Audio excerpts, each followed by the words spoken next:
cleaning up the bodies and eating dinner, the group decided to stay for the night since it was still dark and too risky to go out, especially after having just taken down some thieves and criminals on Dahak's payroll. Even so, they did manage to regain some energy after eating a hearty dinner cooked by Rostam, who proved to be quite the chef. As they got ready to go to sleep, they were talking about what had occurred regarding Nasir's first meeting with the trio while sitting on the ground around a campfire. "Wait, so you shot them down from the sky?" Rostam asked in disbelief. "Look, in my defense, I thought Tahir had kidnapped them and was planning to eat them like some of the other Gryphons did," Nasir said in defense, raising one of his hands while the other one was petting Anzor, who laid beside him. "I said I was sorry, alright? Why does everyone keep bringing it up?"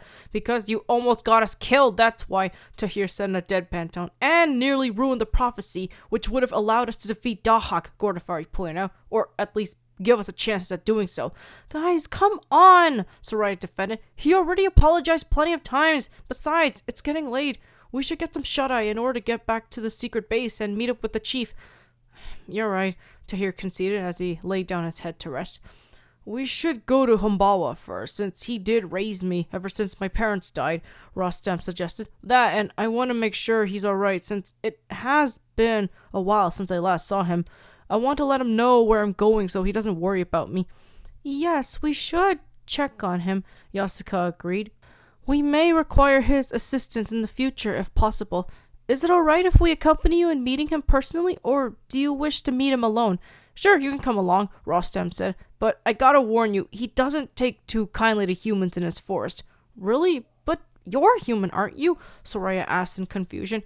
"Yes, I am, and you could say I'm one of the few humans he respects because I was never afraid of him and followed a deep respect for nature compared to most humans," Rostam explained. "I mean, you've seen the damage caused to nature by humanity earlier, or at least heard of it.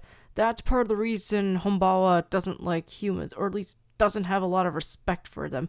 "I guess that makes sense," Gordafari said in a somber tone. "Humans tend to be very stupid and prone to following their own vices or even the wrong leaders instead of doing the right thing or following Umuras. Granted, my tribe isn't anything like that, and neither are Nasir's family or even the Sky Monks, but I can see why your adoptive father wouldn't want to be associated with humans after seeing what they can do when they've fully given in to their selfish desires." "Exactly," Rostam confirmed with a sad nod. "In fact, Humbawa was attacked by humans in the past who tried to kill him under the belief that it would make them heroes. His force was nearly burnt down by them as a result, which made him very bitter and distrustful." "That's horrible," Soraya said in shock. "What kind of psychopath does that to an innocent creature, especially one who is sentient and benevolent?" "From what I heard, apparently Dahak had given the order for those so-called heroes to attack him, with the prize being yet another bounty," Rostam revealed with a grimace. "Of course, money is involved," Gordafari groaned. "Either that or pride-induced stupidity. No wonder Humbawa hates humans so much." "Hopefully we can change his mind when we meet him," Yasuka hoped. "I hope so too," Tahir admitted. "But in order to do that, we need to get some sleep." "True," Rostam agreed. "Well then, good night everyone. I'll see you in the morning." "Good night, Rostam," Sarai said before turning to the others. "Good night, guys." "Good night," they all said back before going to sleep. Seamerk herself had already fallen asleep in her nest, which wasn't too far from the group and would allow her to check on them in case any more intruders showed up. Soraya was the last to fall asleep, but not before giving a silent prayer to Omorazda.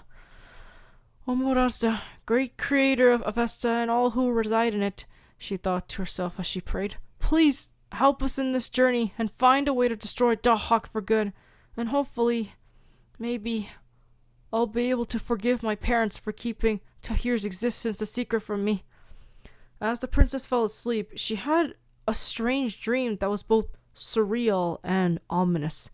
It involved a little boy wandering across the desert all alone with no signs of his family or friends anywhere. However, as she saw him wander about, she felt something very off about him. She didn't know why, but something about the boy gave off an ominous sign that she couldn't put her finger on. It also didn't help that she saw him approach an ominous figure who wore a dark robe with a hood hiding their expression. She couldn't tell what they were talking about, but whatever it was, it couldn't be good due to how sinister the figure was. The fact that the boy was receptive to the stranger's unknown words made Soraya feel even more uncomfortable. Just who is that man? Soraya asked with worry. And who is that little boy? Doesn't he know that it's not a good idea to talk to strangers, especially creepy ones wearing robes with their face hidden? Hey, excuse me? Soraya asked with concern. I don't think you're supposed to be talking to strangers. Where are your parents? But as soon as she gently touched the boy's shoulder, he turned around with a fierce glare before it morphed into a terrifying snakehead that caused Soraya to screech in shock. Suddenly, Soraya found herself waking up and frantically sitting up from where her bed was. Not just that, she noticed how sweaty and scared she was, if the trembling she exhibited was of any indication. What was that? She thought to herself in fear. Who were they? Why did that kid suddenly have a snake for a head? What's going on? What does it mean?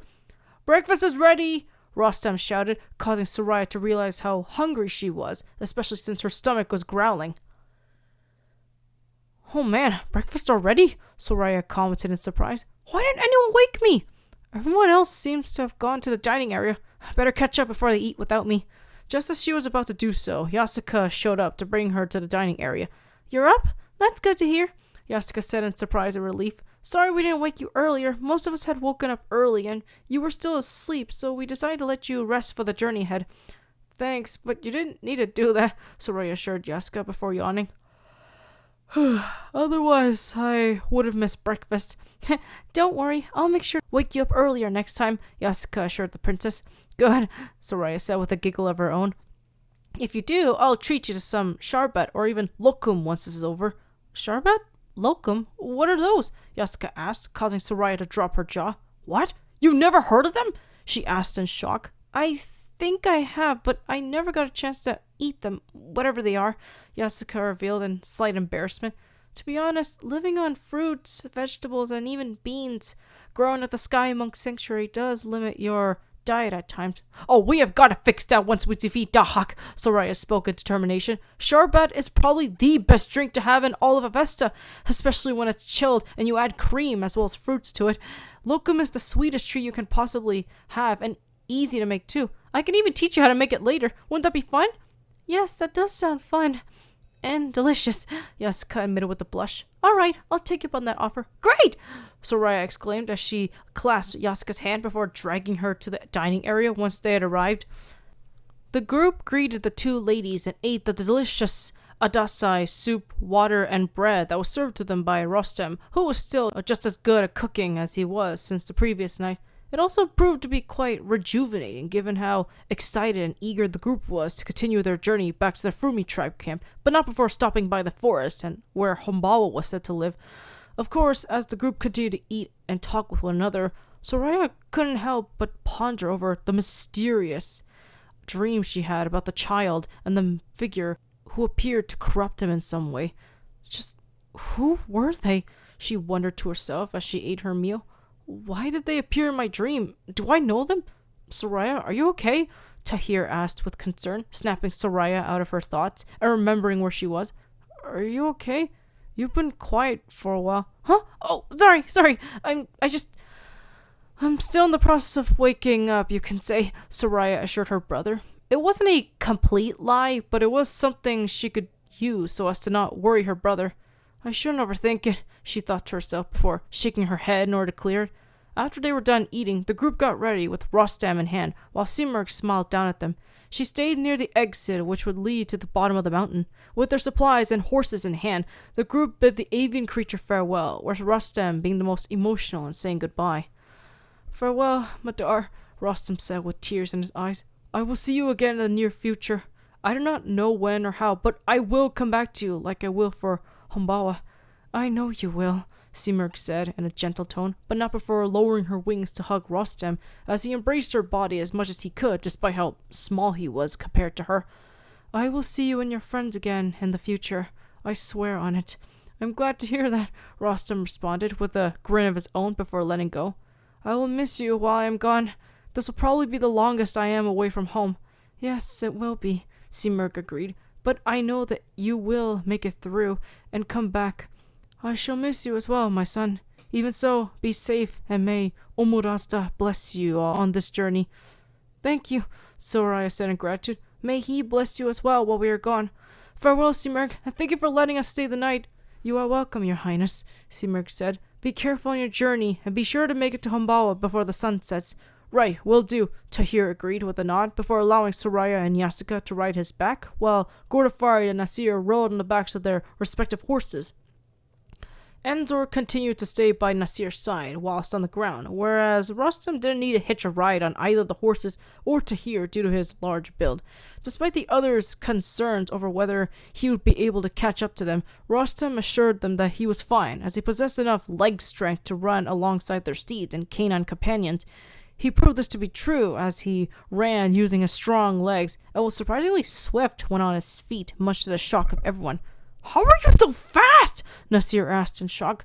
Well, you gotta stay fast if you want to survive in the desert, Rostam revealed. Somehow that makes a lot of sense, Gordafari commented. So then, since you wanted us to meet your adoptive father first, you can lead the way if you want. Will do, Rostam agreed as he ran past them before heading to the front. Everyone, follow me. Damn, I gotta ask him to teach me how to run like that, Nasir commented, causing Gordafari to snort. The group, now led by Rostam, spent half the day trying to find the place where Rostam's father, Humbawa, lived.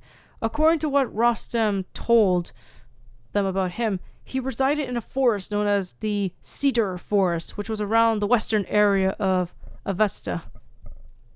The Cedar Forest? Tahir asked in surprise. I've flown past there a couple times, but not once did I ever see Humbawa, nor did I meet him in person. That's probably because he spends the majority of the time sleeping, Rostam claimed. Due to his large size and strength, he often expends it when hunting or fighting against other entities like predators, evil humans, or thieves. Should he get injured in some way, he has to go into slumber in order to heal his wounds and regain his strength. I see, Tahir replied in understanding. That explains a lot. I wonder what he's doing now, Soraya pondered. He's probably either sleeping or hunting, Rostam claimed. It depends on what mood he is in. If you disturb him either way, he gets kinda cranky. You make him sound like a grumpy old man, Gordafari joked, causing Rostam to chuckle a bit. Probably because he is one at this point, Rostam joked, causing everyone to laugh a bit. Looks like we made it. As soon as he said this, the group stopped right in front of a forest that was dense, but also had a dark atmosphere to it. The fact that the trees made it a bit hard to see what was inside made some like Soraya and Yasuka feel a bit nervous. So, this is where he lives? Gordafari asked out of curiosity.